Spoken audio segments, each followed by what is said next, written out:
Khufu, originally Khufu, is the birth name of a 4th dynasty ancient Egyptian pharaoh, who ruled in the first half of the Old Kingdom period. Khufu was the second pharaoh of the 4th dynasty. He followed his possible father, King Sneferu, on the throne. He is generally accepted as having commissioned the Great Pyramid of Giza, one of the 7 wonders of the ancient world. But many other aspects of his reign are rather poorly documented. Khufu is well known under his Hellenized name Cheops or Cheops and less well known under another Hellenized name, Sufis. A rare version of the name of Khufu, used by Josephus, is Sofer. Arab historians, who wrote mystic stories about Khufu and the Giza pyramids, called him Saurid or Saluk. The only completely preserved portrait of the king is a 3-inch-high ivory figurine found in a temple ruin of later period at Abydos in 1903. All other reliefs and statues were found in fragments and many buildings of Khufu are lost.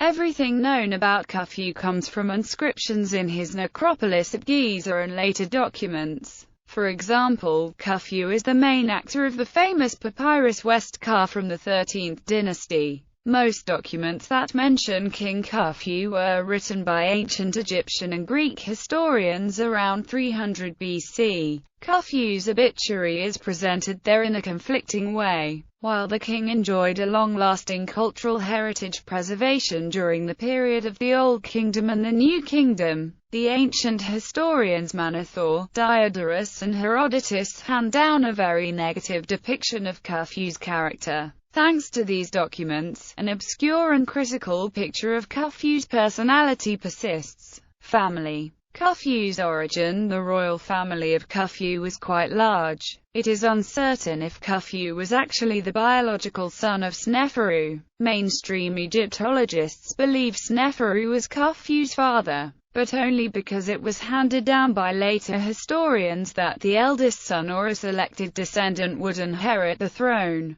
In 1925, the tomb of Queen Hetepheres I, G7000X, was found east of Khufu's pyramid. It contained many precious grave goods, and several inscriptions give her the title Mutnesat, together with the name of King Sneferu. Therefore, it seemed clear at first that Hetepheres was the wife of Sneferu, and that they were Khufu's parents. More recently, however, some have doubted this theory, because Hetepheres is not known to have borne the title Hemetnesat, a title indispensable to confirm a queen's royal status. Instead of the spouse's title, Hetepheres bore only the title Santnechikatef, a title mentioned for the first time. As a result, researchers now think Khufu may not have been Sneferu's biological son, but that Sneferu legitimized Khufu's rank and familial position by marriage. By apotheosizing his mother as the daughter of a living god, Khufu's new rank was secured. This theory may be supported by the circumstance that Khufu's mother was buried close to her son and not in the necropolis of her husband, as it was to be expected. Family tree. The following list presents family members which can be assigned to Khufu with certainty. Parents: Sneferu, most possibly his father, maybe just stepfather. Famous pharaoh and builder of 3 pyramids. Hetepheres I, most possibly his mother, wife of King Sneferu and well known for her precious grave goods found at Giza. Spouses: Meritites I, first wife of Khufu. Henut-Sen, second wife of Khufu. Brothers and sisters: Hetepheres, wife of Ankaf, the eldest brother. His nephew would later become Pharaoh Khafra. Nefermat, half-brother, buried at Medum and owner of the famous mastaba of the geese. Rahotep, elder brother or half-brother, owner of a life-size double statue portraying him and his wife Nofret. Sons of Khufu: Kawab, most possibly the eldest son and crown prince. He died before Khufu's own end of reign and thus did not follow Khufu on the throne. Jedefra, also known as Rajedef and Ratasas, became the first throne successor. Khafra, most possibly second throne successor. Jedefhor, also known as Horjedef, mentioned in Papyrus West-Ka, Balfra, possibly a son of Khufu, but neither archaeologically nor contemporarily attested, only known from two much later documents. Babafi, also known as Kanumbi Aefi, Khufu.JPG, also known as Khufu-I, Minkafi, Horbeth, daughters, Nefertibet, known for her beautiful slab stele. Hetepheres II, wife of Prince Khufu, later married to Pharaoh Jedefra. Meresank II, Meritites II, married to Akethotep. Kama-Nebtai I, wife of King Khafra and mother of Menkora. Grandchildren, Duai and Hor, son of Khufu and possibly eldest grandchild. Kemsekhem, second son of Khufu. Jedef, also known as Jedefman. Jati, son of Horbeth. Ayan Min I, son of Khafra. Nephews and nieces. Hemiunu, director of the building of Khufu's Great Pyramid. Nefert Kau III, daughter of Meresank II. Reign. Length of reign. It is still unclear how long Khufu ruled over Egypt, because historically later documents contradict each other and contemporary sources are scarce. The royal canon of Turin from 19th dynasty, however, gives 23 years of rulership for Khufu. The ancient historian Herodotus gives 50 years and the ancient historian Manethor even credits him 63 years of reign. These figures are now considered an exaggeration or a misinterpretation of antiquated sources. Sources contemporary to Khufu's time give three key pieces of information.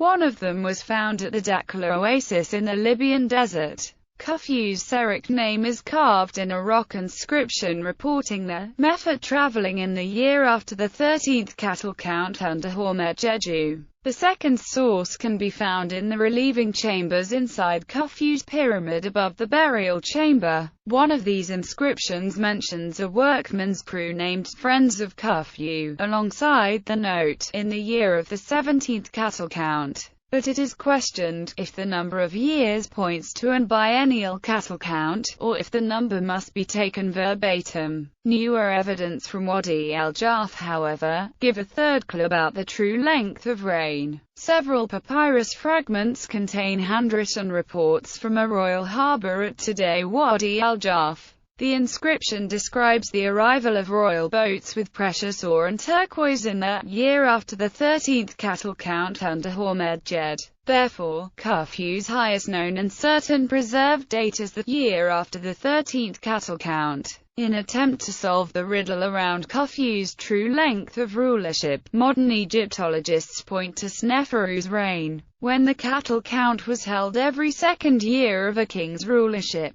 The cattle count as an economic event served the tax collection in the whole of Egypt. Newer evaluation of contemporary documents and the Palermo stone inscription strengthen the theory that the cattle count under Khufu was still performed biennial, not annual, as thought earlier. Egyptologists such as Thomas Schneider, Michael Haas and Rainer Stadelmann wonder if the compiler of the Turin Canon actually took into account that the cattle count was performed biennial during the first half of the Old Kingdom period, whilst tax collection during the 19th dynasty was held every year. In sum, all these documents would prove that Khufu ruled for at least 26 or 27 years, and possibly for over 34 years. If the inscription in the relieving chambers point to a biennial cattle count, and if the compiler of the Turin Canon did not take into account a biannual cattle count, it could even mean that Khufu ruled for 46 years.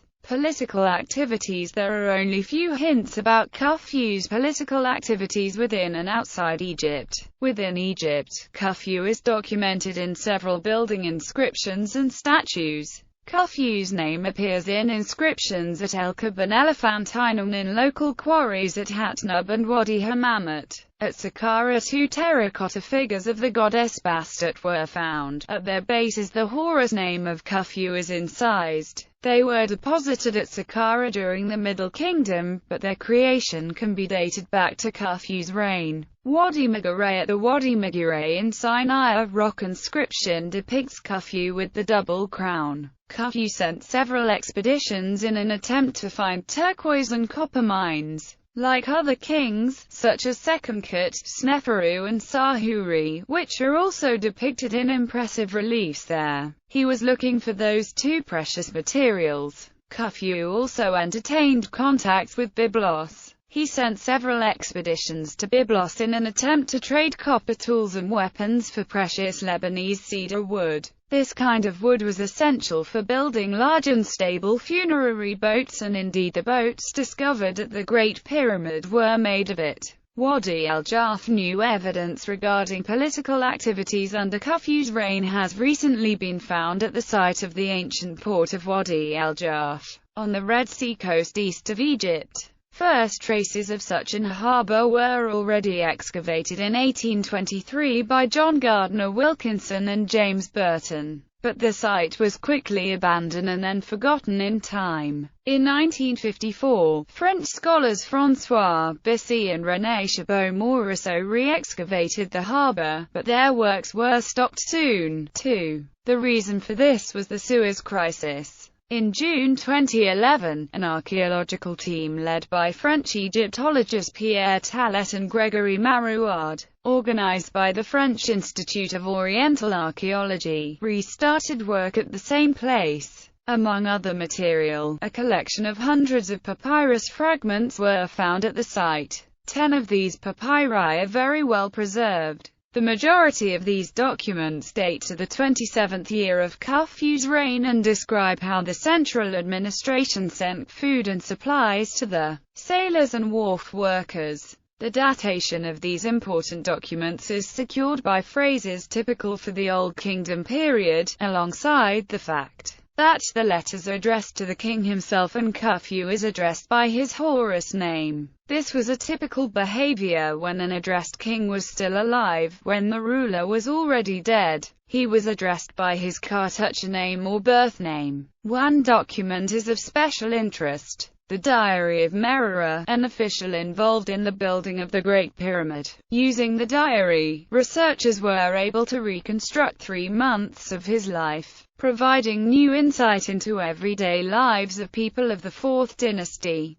These papyri are the earliest examples of imprinted papyri ever found in Egypt. Another inscription, found at limestone walls of the harbour, mentioned the head of the royal scribes controlling the ware exchanges. IDU. Khufu's Khufu name is also inscribed on some of the heavy limestone blocks at the site. The harbour was of strategic and economic importance to Khufu, because ships delivered precious materials, such as turquoise, copper and ore from the southern tip of the Sinai Peninsula. The papyri fragments show several storage lists naming the delivery goods. The papyri also mention a certain harbour at the opposite coast of Wadi al-Jarf, on the western shore of the Sinai Peninsula, where the ancient fortress Tel Ras Budran was excavated in 1960 by Gregory Mumford. The papyri and the fortress reveal together an explicit sailing route across the Red Sea for the very first time in history. It is the oldest archaeologically detected sailing route of ancient Egypt. According to Tallet, the harbour could also have been one of the legendary high sea harbours of ancient Egypt, from where expeditions to the infamous Goldland Punt had started.